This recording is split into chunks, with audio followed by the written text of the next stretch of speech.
Hey everyone, welcome back to Corporate Decoder, where we try to make sense of the messy world of corporate finance. And today we're diving into some news about a real estate company, specifically focusing on a key executive's contract extension. While we won't be unpacking massive financial statements today, we will look at a sweet deal for a top executive. Before we get into the nitty-gritty, if you like getting these kinds of corporate insights without the jargon, hit that subscribe button. And hey, we've got a Discord community where we break down these filings further. Link in the description below. So picture this. A company is extending a crucial leadership role, and how this plays out for the executives and the company is what we're here to decode. Today's filing is basically a formal announcement that a big player in legal affairs is sticking around for a while longer, and we'll break down what that means in plain English. The core of this report is about an extension for Andreas Levine, who holds two very important jobs at SL Green Realty Corp. He's the chief legal officer, meaning he's in charge of all the company's legal matters and making sure they stay on the right side of the law. He's also the general counsel, which is pretty much the top lawyer and advisor for the company. Think of him as the company's ultimate protector and guide when it comes to legal stuff. SL Green Realty Corp itself is a major real estate investment trust, or REIT. They own and manage a ton of office buildings, primarily in New York City. So they're a big player in the commercial real estate world, and keeping their top legal person happy and committed is a pretty big deal for them. The news here is that the company and Mr. Levine have agreed to keep him in his role for another 3 years. This extension will run through January 1 of 2028. Now, the really interesting part is that the agreement itself technically starts back on January 1 of 2025, so this really solidifies his position for a good chunk of time. Let's talk about the terms of this new deal. The base term is 3 years, ending at the start of 2028. But here's a little wrinkle. If something called a change in control basically means the company gets bought or merged with another company, or something similar happens in the 18 months before his contract would normally end, Mr. Levine gets to extend his contract. He can keep it going for an extra 18 months from that change in control event. A change in control basically means the company gets bought or merged with another company, or something similar happens that significantly changes who owns or controls it. This clause is a way to make sure he stays on board during potentially turbulent times of a major company transition. His base salary is set at a very respectable $600,000 per year. This is the guaranteed pay he gets just for doing his job. Beyond his base salary, there's a bonus structure. He has the chance to earn between 50% and 150% of his base salary as a bonus each year. What determines this bonus are specific goals set by the company's compensation committee. This committee is made up of people on the company's board of directors who oversee executive pay, but it gets even better. On top of that bonus, he can earn an additional amount, also based on these goals in a way determined by the compensation committee. This means his total bonus could potentially reach up to a massive 300% of his base salary as a bonus each year. What determines this bonus are specific goals set by the company's compensation committee. This means his total bonus could potentially reach up to a massive 300% of his base salary. So if he hits all the marks, his potential total compensation could be very, very high. That's a big incentive to perform. Now for the equity part, which is often where the real wealth is built for executives. Starting in 2025, he'll get annual awards of what they call time-based LTIP units.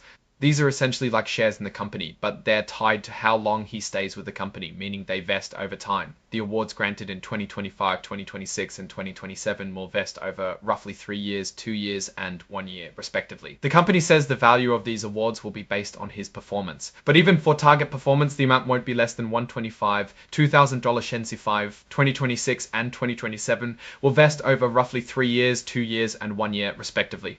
The company says the value of these awards will be based on his performance, but even for target performance, the amount won't be less than $125, 2026, and 2027 will vest over roughly 3 years, 2 years, and 1 year, respectively. The company says the value of these awards will be based on his performance, but even for targeting his contract, and usually relate to things like the company firing him without a good reason, or him leaving because the company made his job.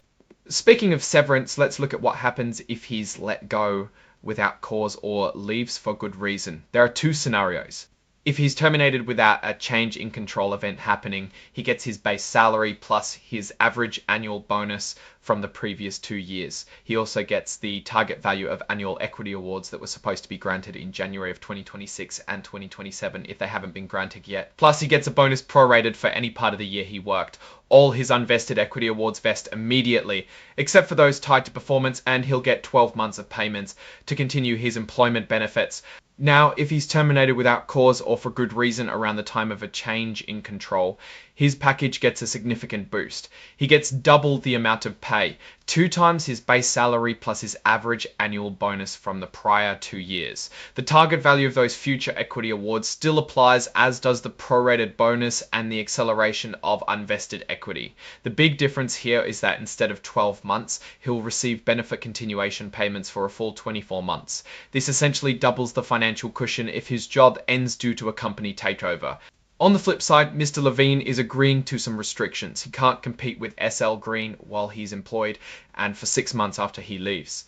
However, if he leaves after his contract term is up, this non-compete period is limited and won't extend beyond his termination date. He's also agreed to other restrictions like not bad-mouthing the company or interfering with its business relationships. These are pretty standard for executive contracts, designed to protect the company's interests even after an executive departs. The agreement also covers what happens in case of death or disability, which is typical. But the core of this filing is really about that extension and the golden handshake that comes with it, especially the enhanced pay and benefits if a change in control happens. This whole deal is formalized in an agreement that was officially dated August 13, 2025. And it's signed off by Andrew S. Levine himself in his capacity as Executive Vice President, Chief Legal Officer, and General Counsel for both SL Green Realty Corp and its operating partnership. The report itself was filed on August 15, 2025, just a couple of days after the agreement was finalized. So what's the takeaway here? SL Green Realty Corp is clearly making a significant investment to keep its top legal mind on board. The generous bonus potential and the substantial severance packages, particularly in the event of a takeover, signal that they value Mr. Levine's expertise and want to ensure his loyalty during potentially transformative times for the company. In the competitive world of New York real estate, having a seasoned legal expert like Mr. Levine isn't just a nice to have, it's crucial for navigating a complex regulatory and deal-making landscape. The double severance in a change of control scenario is a strong indicator of how much they want to incentivize him to stay through any potential acquisition or merger. It's a clear bet on stability and continuity in their legal strategy. Now, looking at this from a wider perspective, this kind of executive compensation structure is common for high-level positions in large corporations, especially in volatile industries like real estate. It aims to align the executive's interests with those of the shareholders through performance-based bonuses and equity awards, while also providing security. The risk for the company is the substantial payout should the executive's employment end under certain conditions, but the payoff is retaining a key leader. Overall, SL Green appears to be prioritizing stability and experienced leadership, particularly in its legal department, as it navigates the real estate market. The company's direction seems focused on maintaining its position, and securing key personnel like Mr. Levine is a strategic move to support that. Alright, that's our breakdown of SL Green's executive contract extension. What's your take on these terms? And do you think this is a smart move for the company? Let us know in the comments below. If you found this analysis helpful, please give this video a thumbs up and subscribe to Corporate Decoder for more in-depth looks at the financial world. And don't forget to join our Discord community where the conversation continues. Thanks for watching, and we'll see you in the next one.